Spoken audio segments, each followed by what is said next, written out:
So you've been in this situation before. People, what's wrong with the quarterback? Sure. You know, hey, should we replace the quarterback? You know, Yeah. you've been here. I've been through it all, so. Yeah. What? I mean, how do you deal with the inevitable criticism that comes with the job? Well, first of all, you don't listen to it. You know, you worry about what your coaches are trying to teach you, trying to help you get better, and just keep getting better. Really, I think that's what it comes down to. It was a tough game, and now we move on. And thankfully, this week we get to move on really quick and move on to LA. Your offense is struggling throughout the NFL. I mean, how much of it can be attributed to this is early in the season, and it takes a little while for things to kind of get going? Yeah, I mean, you never want to give an excuse. I think that's the one thing. You never want to let people say, well, he made an excuse for anything. I think for us, it's just going out and executing, you know, starting with the quarterback and everywhere else down the line, every position. I think the one thing about offense is you could have a great play, and if one guy's off by just in a fraction of an inch, it could be the difference. So I think we all have to, you know, especially starting with me, just go out and execute a lot better. It does seem like, you know, several instances there are, you know, plays where the offense does seem an inch or two off. I mean, do you guys feel like you're close to having it start to click? Yeah, I think so. When you watch the film and you see, you know, you're an inch off here, an inch off there, I think that's always, you know, it drives you to be better. It drives you to be that much better, an inch better.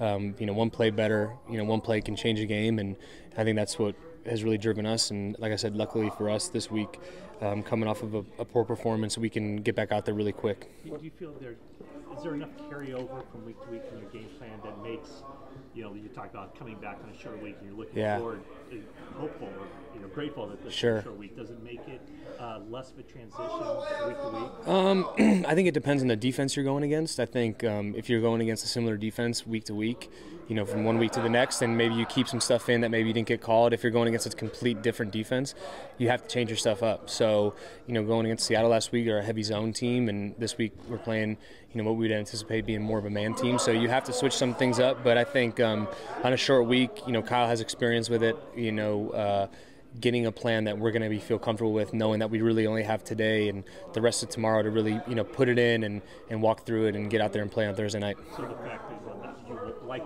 the short turnaround, it's just more or less to not let it fester? Yeah, you get to put the last one behind you and move on to the next. When you say you just kind of block out the noise, I mean, maybe this week you don't have time to. I never do it. Read I mean, his stories, no. But I guess you just threw him under the bus. Yeah, exactly. No, I was just playing. But I mean, do you ever really pay attention to? No, I don't ever. I mean, I learned that lesson a long time ago. Even going back to college. Yeah. I mean, you might want to read stuff when it's good, but if you're going to read it when it's good, then you might as well read it when it's bad. And if you're just not going to read anything at all or watch anything at all, that's probably the best method to do it. When you have a performance that you're unhappy with and you go back and watch the tape, do you dissect the mistakes that you thought you made intricately, or is it something where you just maybe skip over it? And just No, you definitely look at it, and sometimes they're more obvious than others. Other times it's you know, we're talking about a matter of inches, whether it's with your feet, your arm angle, things like that. So I think the more detail you can be and more scrutinous you can be on yourself, that allows you a chance to really correct those mistakes. If you just skip over it, I think that's kind of hiding those things and not being tough on yourself. Right. Kyle said yesterday that it wasn't really fun to game plan to take shots downfield, given Seattle's the nature of their defense.